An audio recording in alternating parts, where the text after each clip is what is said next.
Thank you very much, President Boren. It's a great honor to have that introduction from you, and a real pleasure to be here at the University of Oklahoma. My last bit of Oklahoma trivia is that my aunt worked at the University of Oklahoma in, I think, probably the cafeteria in this building for many years. Is that right? I think so. Yes.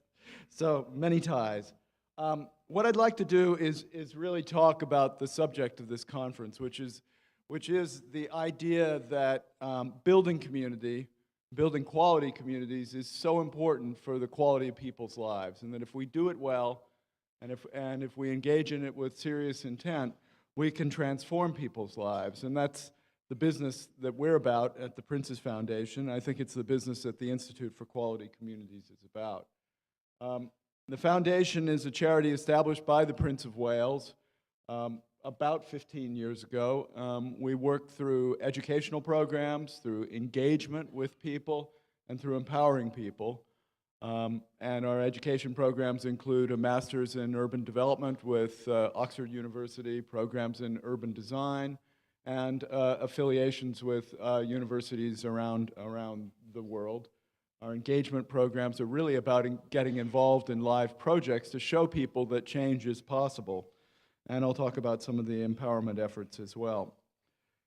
I'm always required to begin and end with a word from my sponsor. So,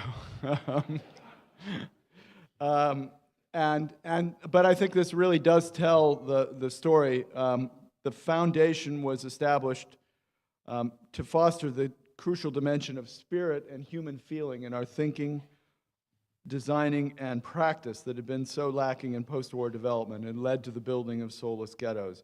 I therefore wanted to create an organization both to champion, to show what it means to build harmoniously and in an environmentally friendly manner.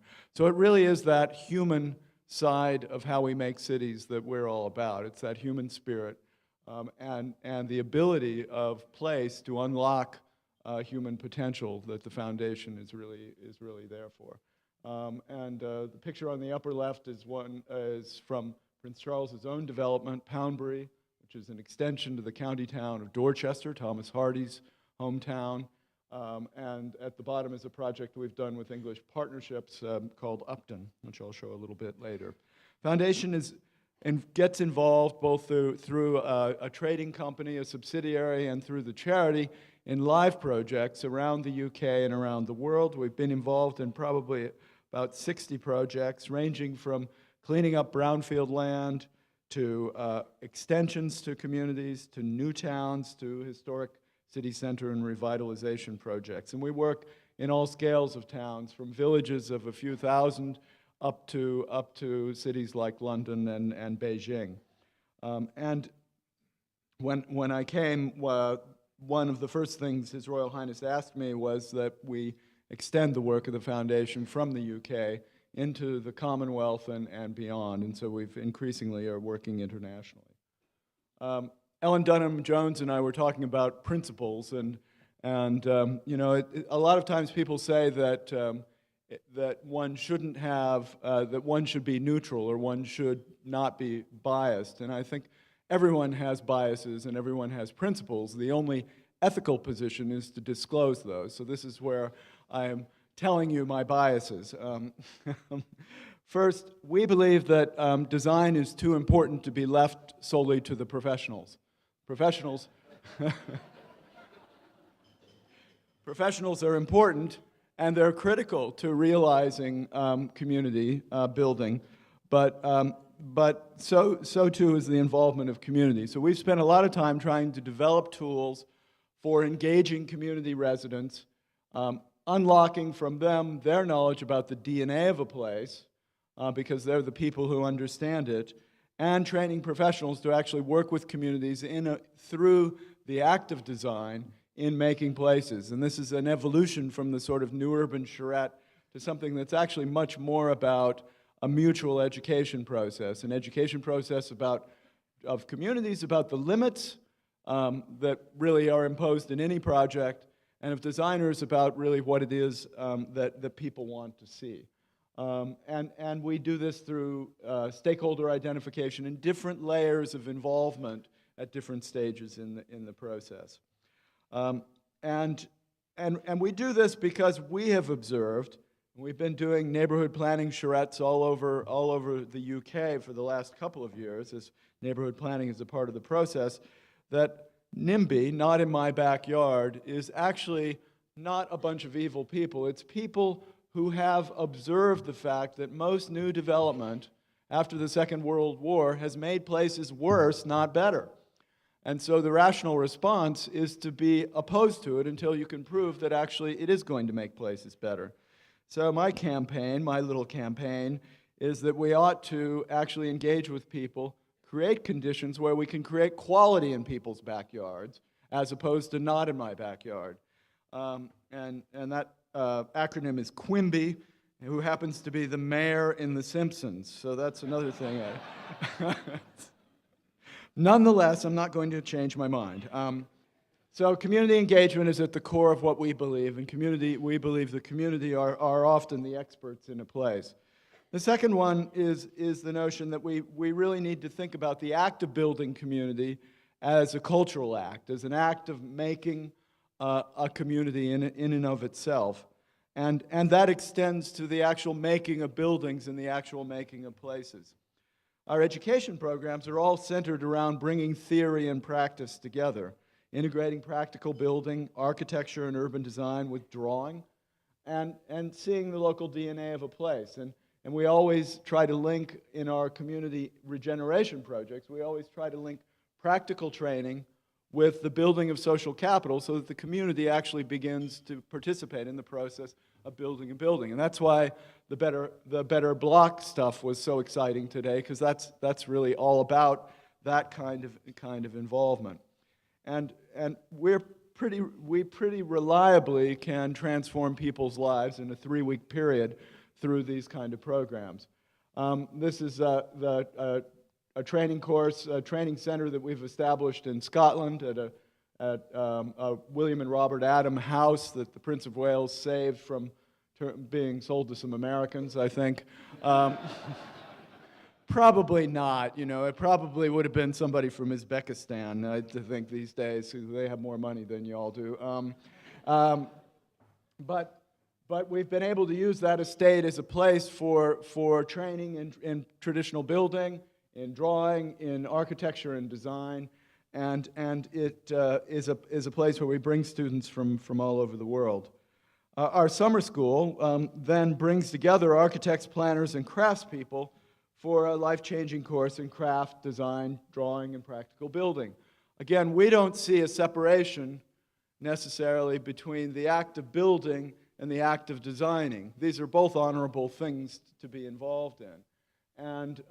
And it's very interesting in these 3-week courses, that little group there is composed sort of equal parts architects, planners, and stonemasons and carpenters and roofers. And we put them through a week of drawing and designing, and the craftspeople are pretty much at sea, and the architects have to help them out. Then a week of thatching and wattle and daub and timber framing, and the architects are getting blisters and really haven't ever done that before. And then a week where they work together to build a building. And this kind of practical engagement and this kind of working across disciplines is so important, I think, for confronting the challenges of a sustainable planet. We have to learn to get beyond the sort of disciplinary shackles that were really at the core of what the 20th century was about. It was about separating us into different disciplines. Now, if we're going to make this planet work for the long haul, we have to do that together. And in our community building projects, we work with people, and these are our apprentices in Rosetown, Kingston, Jamaica, the ghetto right next to Trenchtown, where Bob Marley grew up. We sent some of our young British apprentices across to train a course and to build the building. Our British apprentices are the ones with their hands folded, their arms folded. We've replicated this kind of approach now in Sierra Leone, in New Orleans after Hurricane Katrina, and as I say, in Jamaica, and we're starting to do a little bit more of it in Beijing. It's an amazing way to actually build social capital. And This is some of the work that the students in Rosetown have done. They rehabbed a library for the community. They've built a community center. And really what we're doing is giving people an option not to be in gangs, to be trained and to be able to start their own businesses, but to do so with the first act being the rebuilding of homes in their own community. We believe in density at the foundation, and we believe that density can be appealing, but let me qualify that. And this is some work I did with David Goldstein and Scott Bernstein in the 90s when I was at the Surface Transportation Policy Project.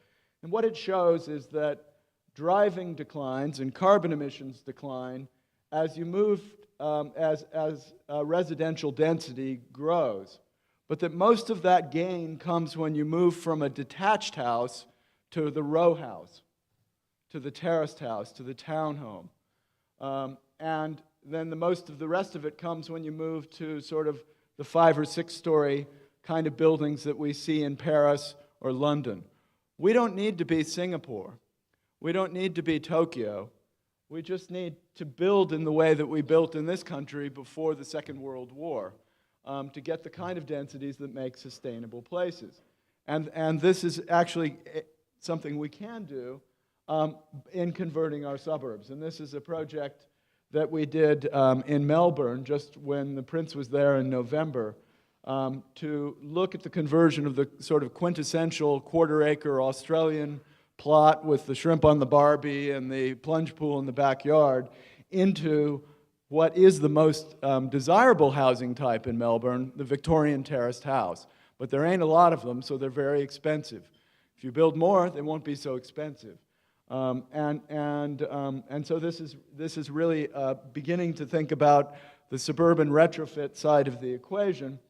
And it's really because of the way land works in Australia, there is the possibility that a lot of people on quarter-acre plots can pool together, sell their homes, get retirement, and move into these smaller kind of units. And so this is a model we did for that. And density can be combined with the notion of actually creating mixed-income houses. This is a project we've done with the architect Dimitri Porphyrios in London, on the Holloway Road in Islington, which accommodates both market rate housing, key worker housing, and social rented accommodation. The key is don't make it look different from the outside. Have the same quality of accommodation for people in affordable housing as market rate housing, and you don't end up stigmatizing the affordable housing. And this project sold out in 3 weeks. And the final thing is, I think, just a sort of something I've learned. We need to do some things fast, and we need to do some things slow. And we tend to think in this world that we have to do everything fast. And this is particularly true when we look at the 20-year plans and we see the growth projections that say we're going to have 1 million more people in our city, or we're going to have 2 billion more people on the planet. We view this as a storage problem.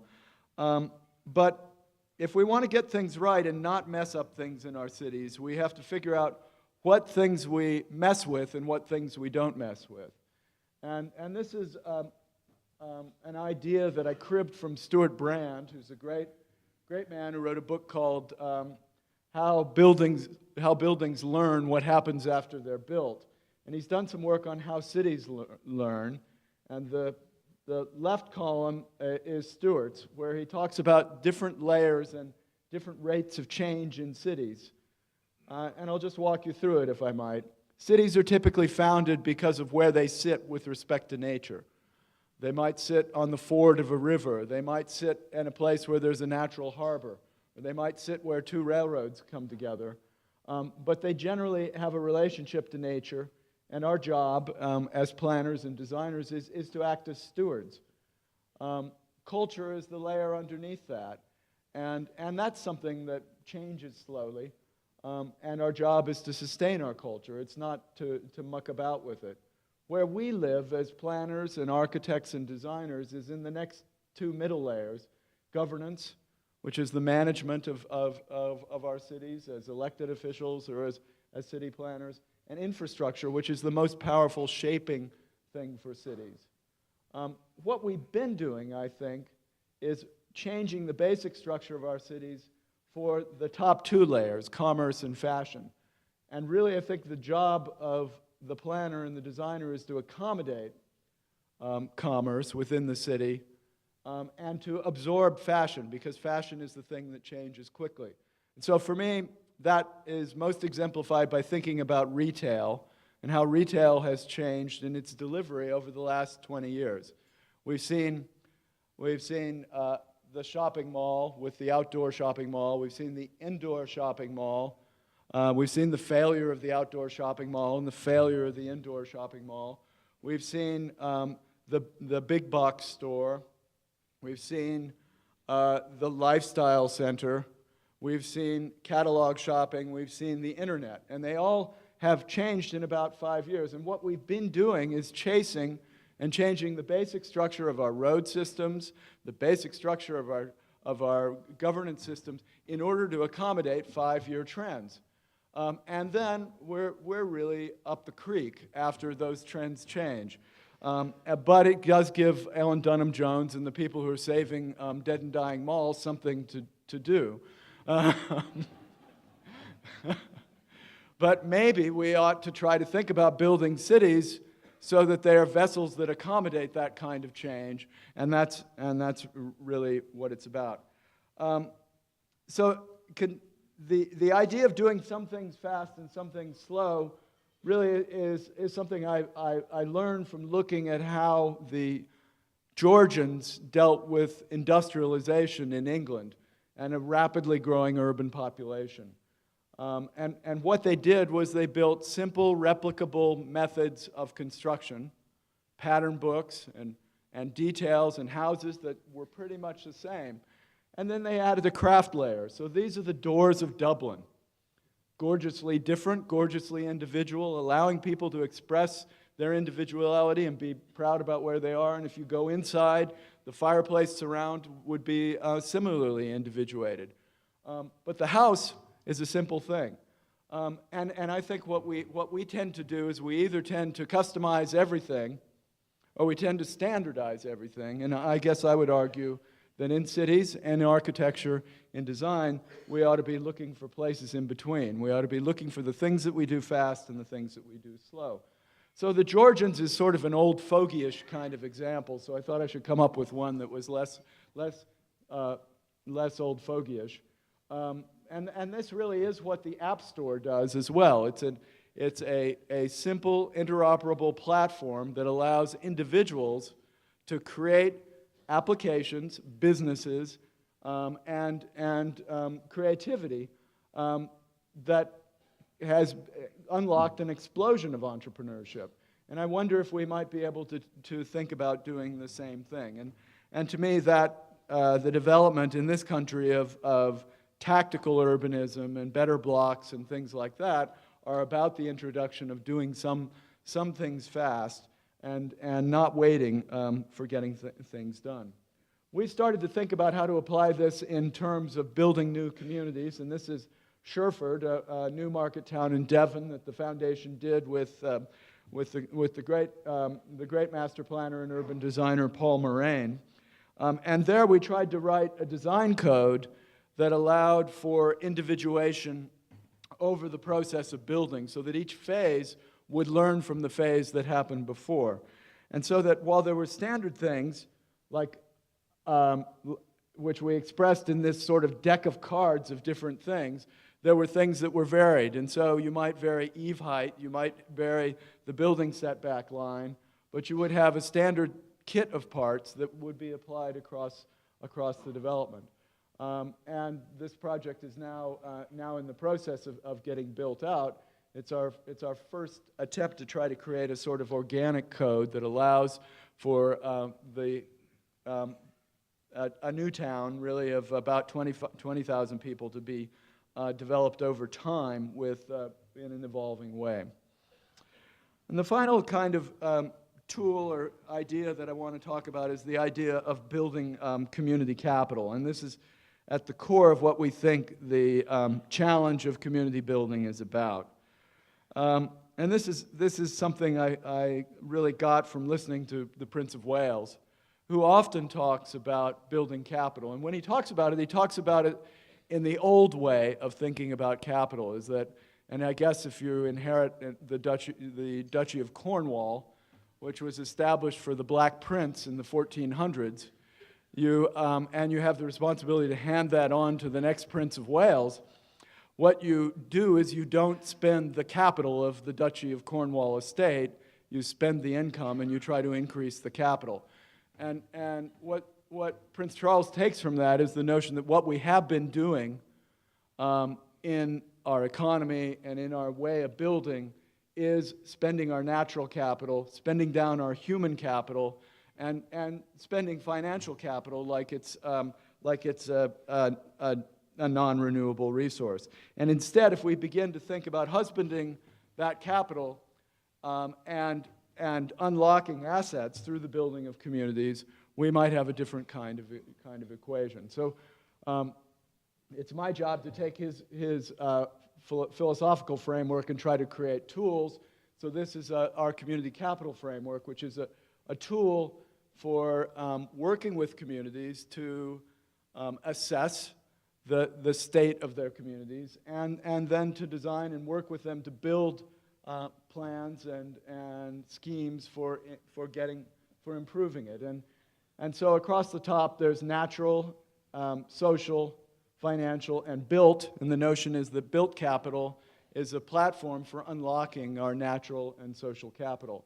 On the other column are the qualities we think of a sustainable community. And these are really come from studying both systems theory and the idea of cybernetics and what sustainable systems are that will keep going on, and ecology. And so it's a bit of a mishmash, and I'll try to take you through those with some examples. So built capital unlocks natural, social, and financial capital.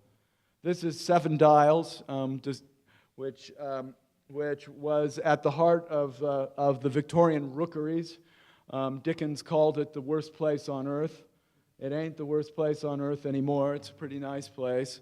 And they have 7 actual roads coming into a circle with no traffic signs. And the people rule, even though the cars get to drive there. So it's one of my favorite places in London. And it is a place where the built capital has unlocked a huge amount of social and human capital over time. So walking through those qualities, the first quality I would say that we need to have in communities is a sense of being rooted. And President Bourne talked about identity and talked about roots a little bit earlier today, and I was so glad to hear that because it really resonates with the way that we think. And I think this is very important. This slide shows urban versus rural population over the last 50 years and going forward. We're going to have 2 billion more people living in cities by the year 2030. And our response to that, generally, is that this is a storage problem. It's a supply problem. We need to build enough stuff to shove all those people into, because where are we going to put them all? Where are we going to put them all? But to me, this is a human problem. It's a problem where a lot of these people are moving from traditional cultures, from villages, from agricultural lifestyles, into the cities. And in some way, our built environment needs to be a vessel for sustaining their culture, sustaining their identity, and equipping them for moving into the 21st century. It's not just a storage issue. And I took this flying into Beijing about 6 months ago. And it is the first time that Le Corbusier's city as a machine has actually been built out. But this is what you call vertical sprawl. And we're used to horizontal sprawl, but this is vertical sprawl. And it has no relationship to landscape. It has no relationship to culture. It has no humanity to it. And to their benefit, the new Chinese leadership recognizes this. And urbanization, with culture is one of the 4 priorities of the next 10 years in China. But this is, I think, at a huge scale, part of the challenge that we have with the production systems that we have for our own communities as well. And here's some sprawl in some places. I don't think you could tell where those places are. And I've got a whole lot of slides I'm not going to bore you with where I've taken around the world where you can't actually tell what culture that is. The one on the left is Kuwait and the one on the right is China. Okay. Now that looks like China, and it is. It's a Hutong courtyard that we've worked to restore in Beijing. But the 20th century idea of specialization, mass production, and internationalism has dominated the way that we've begun to think about planning in this country and around the world. And I think the model we ought to be working on is one that builds on local identity, allowing cultures to participate in the global economy on the basis of how they're different rather than how they're the same. We all like to go, when we travel, and my niece has just come back from Korea. She didn't go to Korea because it's the same as Oklahoma City. She went to Korea because it was a different kind of experience. And that's what we want in the world. And that doesn't mean that we won't be part of a global economy. It means that we'll compete in the global economy on the basis of what we have that is special. Place can be a framework for this. And we in the developed world, having brought the global virus of sprawl into the world, have a responsibility for introducing some antibodies to it. And so it's our job to begin to show people that they can have all the positive things that we have, but there are some better ways to do it than we did in the latter part of the 20th century. So building on place, just some examples. My students built this last year. We had a thatcher, we had a stained glass artist, we had some excellent carpenters, and it's a bird watching hut or a bird hide in the Brecon Beacons National Park. And it sits in the landscape. It employs a Welsh vernacular, and it could be nowhere else than that place. And there's the prince looking at it in the corner. And just up the road from here, Arcadia, Oklahoma, Vernacular. Both Pops and the Round Barn, different parts of a vernacular, but very much talking about place, talking about Route 66, talking about the agricultural history of this community. And these can be touchstones for thinking about how we build today. We don't copy, but we learn from and we study precedent. But it could be a nice bit of mid-century modernism in Oklahoma City. That's for Mayor Humphreys. And this is a project we've done in Scotland, which doesn't look like the projects we do in England or the projects we do in Wales. It's got a typical sort of dourness to it that the Scots have in their building styles. Simple, elegant, but not a lot of decoration. They like things plain. And this project is in a coal mining area that we've done is in a former coal mining area where we're introducing new aspirations to a community that's really seen 3 generations of unemployment, 3 generations of chasing the next big industry and never having it show up. And we're suggesting enterprise and small business, small and medium business is the way to go. And back to Kingston, Jamaica, where we're working with the potters in Rosetown to teach them traditional ways of designing, getting their materials into the luxury hotels for sale, and beginning to build an enterprise that's built upon the identity of the place and that's built upon actually the clay that comes out of the ground in that community. And this is a project completely different vernacular. This is a project in Stockholm called Sankt Erik, done by the great city architect Alexander Wolodarski on the grounds of an old hospital. So the chapel is old, the buildings around it in the crescent shape are new.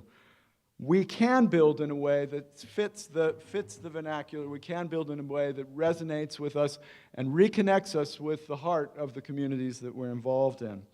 And that leads to the second quality, the quality of connection. We talked about that today, and this is a time-worn slide from the New Urbanist, but it tells the story of how we built in the 20th century, how we built before the Second World War, and how we need to build again in terms of sustainable urbanism. Not roads that lead to congested roads, but instead streets that connect one on the other, framed by buildings, creating a public realm that is shared, and including mixed use. And this is a lot about design as well. It's a lot about creating places that are friendly to people. This one, the Royal Institute, on the upper left is the Scottish Parliament building, which won the Royal Institute of British Architects Sterling Prize in 2005. I don't think they saw the back side of it. But the front side ain't a lot better. But the prize jury said that it nestles its way into the environment, like a shard of glass into my arm.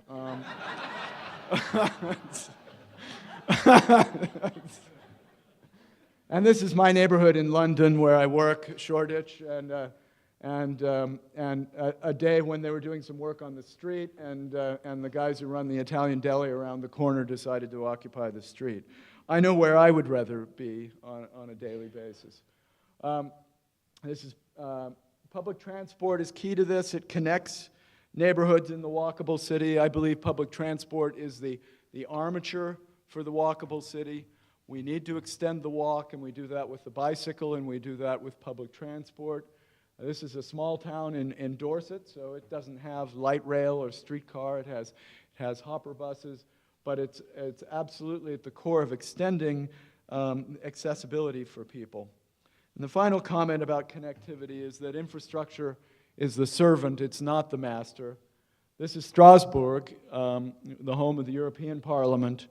When they retrofitted with a tram system, they fit the tram system into the city. They didn't fit the city to the tram system. So they told the engineers it had to turn corners in the historic district.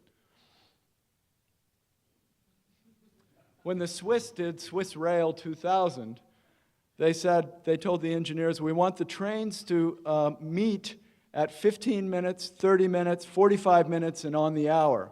They didn't say, we want the trains to go 120 miles an hour. They said, this is what we want. Infrastructure is a servant. It's there to serve us. It's not the design speed. All that stuff doesn't matter. It's reliability. It's whether it fits into the city. And you've heard all of that about roads, but it's just as true about transit. They will blow away your streets just as quick as the road engineers will. So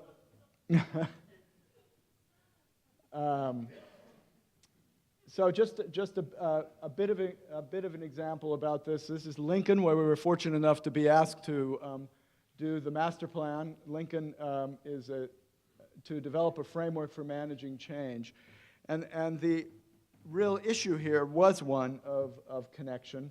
And I'll just take you through that. I'm gratified about this plan because we intended it to be a 50-year plan in a country where when there isn't enough money, they just hire another master planner to come in hopes that they would forget what was promised in the last master plan. So there sometimes are 3 or 4 master plans in a city in the space of a 10-year period.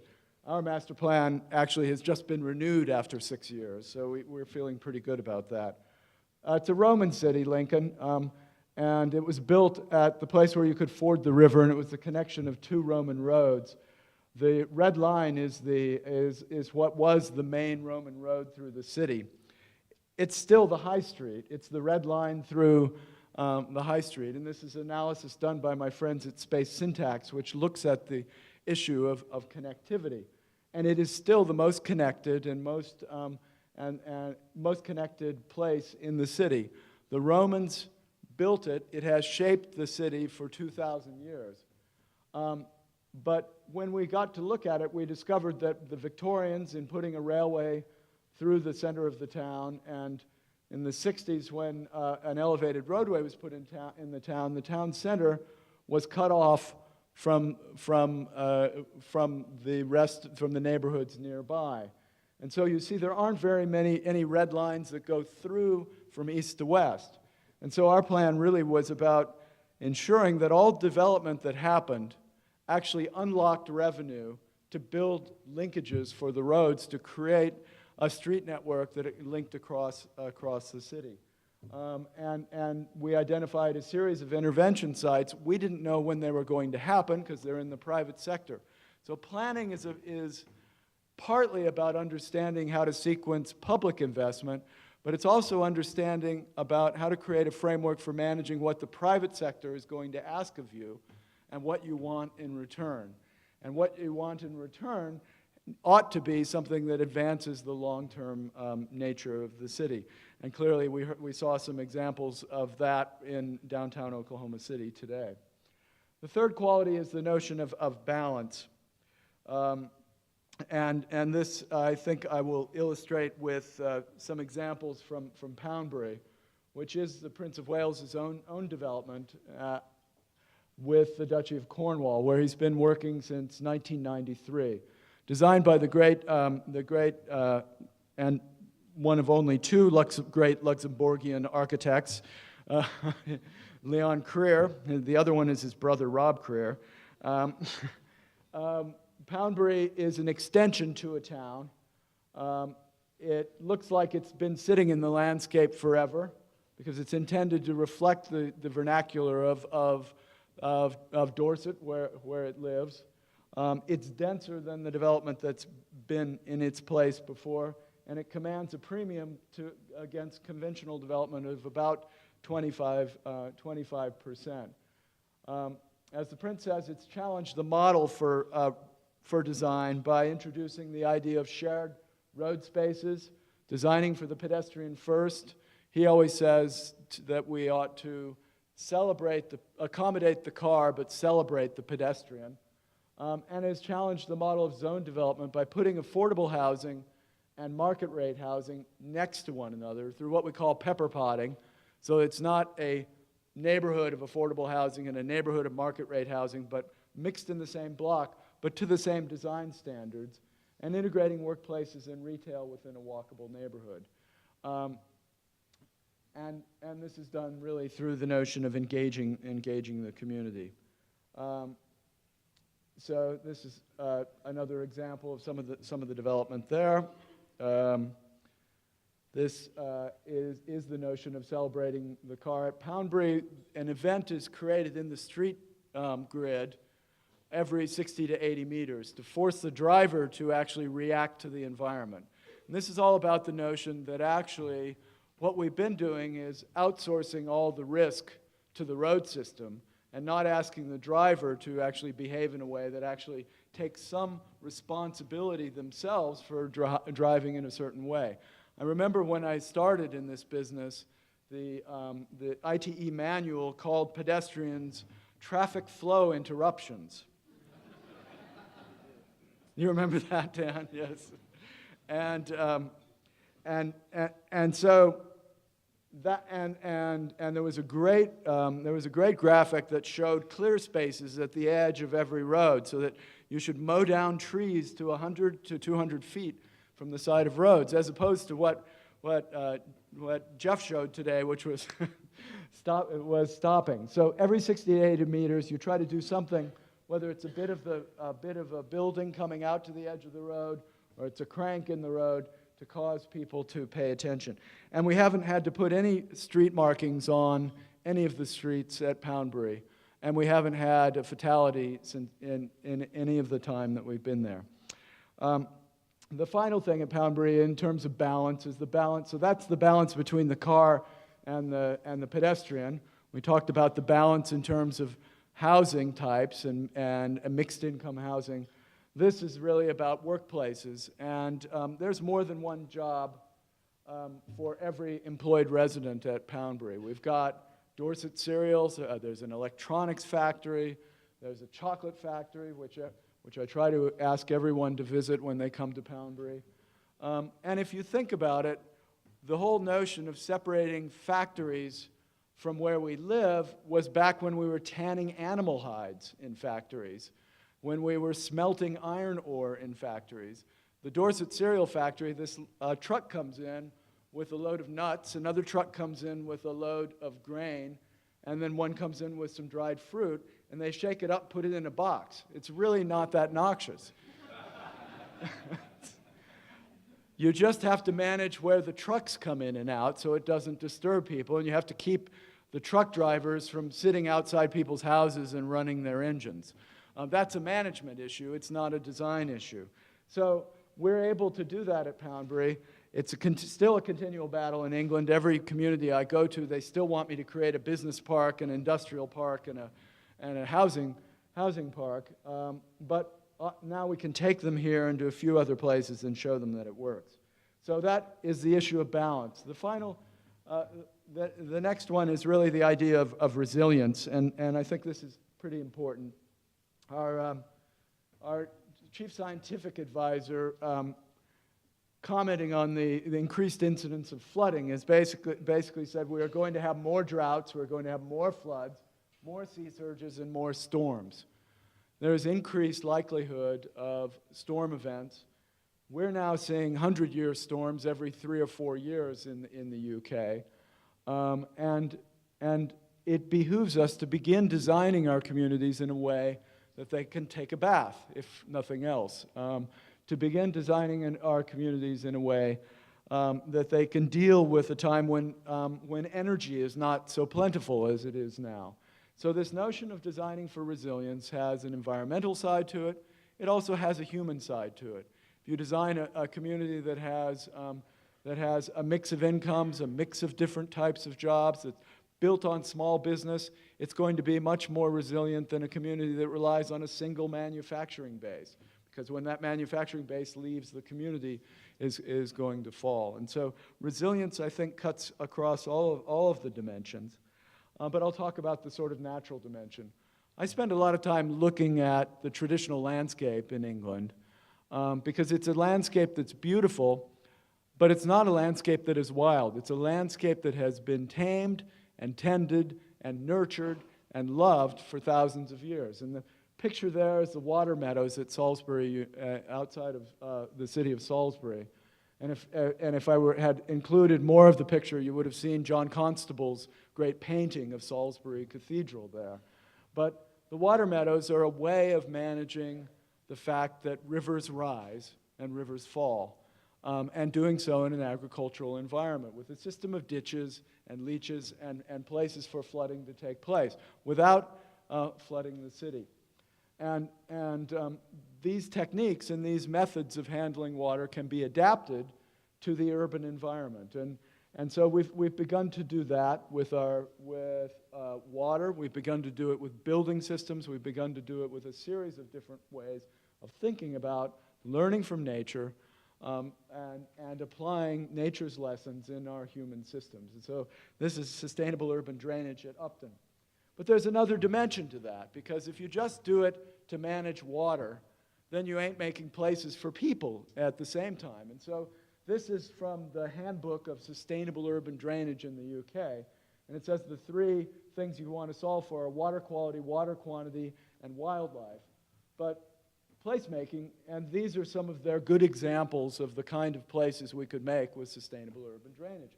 Making great places really wasn't in that book. But I've been showing this slide for a couple of years now, and it's in the next book, because they're embarrassed. So this is Upton, which we did with English Partnerships, which is all about building around sustainable urban drainage. In some places, it's done with essentially French drains under the pavement, as in the Mews streets in the left. Some places it's done with swales in the center. But in both places, they're tightly enclosed by buildings. They're places that are places to play in, and they're places that optimize both wildlife and placemaking alongside dealing with water. And the picture on the lower right is the UK's first commercially done zero-carbon homes by the architect Bill Dunster. So never let it be said we don't do modernism at the Princess Foundation. And so this is a sample of what the quality of that kind of space is. And we saw some images of that kind of thinking about drainage earlier today. But, and it's important to enclose it. It's important to plan it in a way that reflects the local climate. And it's important to not fence it off with chain link fences so the kids don't play in it. You want the kids to play in it because we need a bit of adventure. And here it is going out into the marshlands at the edge of the community. So resilience in this case is water management plus habitat plus a safe, enclosed, and beautiful place. And that gives us something that we think may be a community that will adapt and evolve over time. And that's what we should all be striving for. The last example in terms of resilience is something we call the Prince's Natural House. And 4 or 5 years ago, Prince Charles and I went to visit the Innovation Park at the Building Research Establishment outside of London. And they had asked a series of house builders and architects to design zero-carbon homes. And these are the houses that they came up with. And we asked the man who ran it how it worked. And he said, as it says here, the buildings work, but the people don't. And what he meant was the people didn't like living in there because they were stuffy and they smelled funky, that they didn't really want to operate the computer systems that operated the buildings, and they just messed it up by opening the windows and doing awful things like that. And so the Prince sort of challenged me and Peter to try to work together to create a simple and hackable house that could achieve the same kind of environmental standards, but did so through natural materials and a sort of low-tech approach. And so the Prince's Natural House came out of that. And these are some of the initial drawings showing of course, our proportioning system and the sacred geometry that's embedded inside the house. But these are the environmental notions, using passive systems to make it work, creating a breathable wall, because all the houses that we saw had these impermeable membranes on the inside and the outside, and I just knew that I would try to hang up a picture in my impermeable membrane and allow water to get inside, and then allow mold to get inside, and then allow bad air quality to happen. So we thought we should make a house that could withstand me living in it.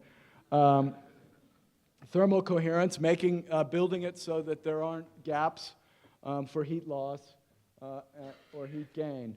And finally, to make it out of natural materials, it's made out of an aerated clay block, sheep's wool and wood fiber insulation, sheep's wool insulation and wood fiber insulation, and optimize indoor air quality as well as reduction in energy use. And then to make it a house that people would want to buy and live in. Because by and large, people in Britain actually want to live in traditional houses. And we thought that asking them to not only live in a zero-carbon house, but live in a house that flew in on a spaceship was probably more than the consumers were going to want to do. So we're not against the spaceship. It's just we think that this is an easier way to get green housing in. And so for the last 3 years, we've had a partnership with Britain's Ideal Home Show, which is the largest home show in the UK, to introduce this idea of that living in a greenhouse doesn't mean that you have to put on a hair shirt and suffer. That you actually can have a convenient, attractive, pleasant place to live. And every year when we open the house, people queue up, and they queue up for 2 weeks, and about 250,000 people go through it every year. So this is about empowering people and working on the demand side as well as on the supply side. Because a lot of what we do in this business is work on the supply side. We're trying to get the house builders to do a better job. We're trying to get the road engineers to do a better job. But a lot of what the foundation thinks is that actually people ought to be demanding these things, and we ought to be giving them the tools to make a difference in their own lives. And so we're doing house plans for this house so that people can build them themselves through custom build, licensing it to house builders. And then we had a competition this year which was open to young architects, architects under 40, and this was the winning design called the Future Traditional. And it's got a house on one side, a flat on the other side, and a shop in the bottom. And these are some houses to the same design, same sort of green design, done with a different elevation in Wales, really to fit the sort of very simple classical houses that are built in Wales. And there are 6 of those that are going on as a sort of new center for sustainable construction for Wales. The final quality is prudence. I wondered about choosing that word, but I didn't want to say conservative because that was a loaded word. So prudence is what we chose. But this is really the financial side, and we asked Savills and Barclay Bank's chief economist to do a study looking at Poundbury and 2 other mixed-use, mixed-income walkable communities and comparing them to conventional communities in the same market area. And what we found was that the sustainable urbanism commanded a premium in the marketplace of between 18 and 48%, and that the costs were only about 5% more. So there was still a net gain that comes from building sustainable urbanism. And that's because, as my colleague Ray Gindros says, when you build sprawl, the first house is worth the most because you're selling the illusion of living in the countryside. And if you build a town, the last house is worth the most because you've actually made a place that people want to come to.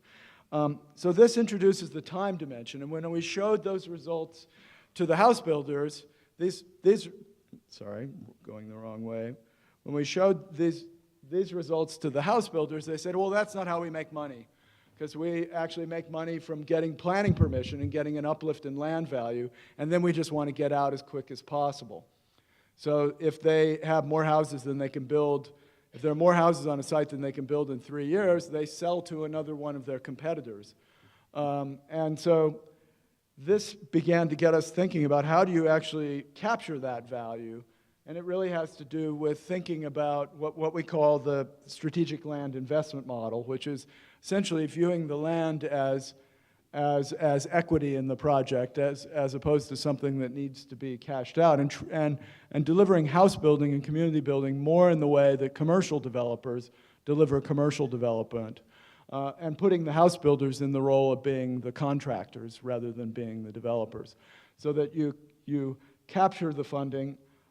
You capture the gain over time as you build place value, and each successive phase of the project is worth more. And this work has been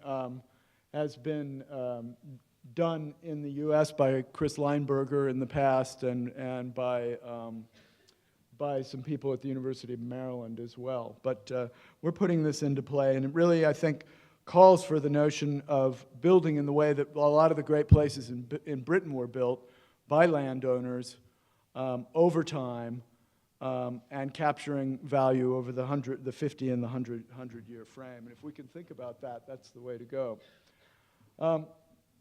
So those are the qualities, I think, of a sustainable community. And those are the kind of humane qualities that we want to make for places that work for people. And as Prince Charles says, it really is about celebrating the diversity of culture and identity, working in harmony with natural systems, and avoiding the notion of an international or a national monoculture. And I've been really interested to see how placemaking and renewal has taken hold in Oklahoma over the last 10 or 15 years. And in the last couple of visits since I've been back, to begin to see neighborhoods being embraced for their qualities of their historic character, for the native brickwork and things like that. And you can clearly see people here beginning to value the identity that is in both the towns and the cities in Oklahoma. When I was at the when I was at Reconnecting America, we funded railway stations in Ardmore and Pauls Valley, and I got to see the strength of those kind of Main Street communities as well. And so it's not about Oklahoma City only. It's not about Norman only. This is just as important in villages. It's just as important in towns as it is in cities. And while we talk about urbanism, what we're talking about really is about urbanity. We're not talking about cities. We're talking about the character of places that allow us to meet our neighbors. And I remember a good friend of mine when I lived in New Mexico, Catherine Slick, who was the State Historic Preservation Officer, said when she thought about what she wanted from livable communities in rural New Mexico, it was being able to be in the kind of place where you could see your neighbor in their car, stop your car on the main street, and speak to them, and then maybe pull over and be able to get a cup of coffee. But the notion that we're in the kind of places where that kind of civility continues is what it's all about. And there's an urban version of that, that's the coffee house culture. There's a small town version of that, that's the Main Street culture. And there's a rural version of that that's meeting on the road and stopping and having a conversation. That's all about urbanity. And that's all about actually recapturing a civil discourse in a civil society. And that, I think, is the 21st century mission. Thank you.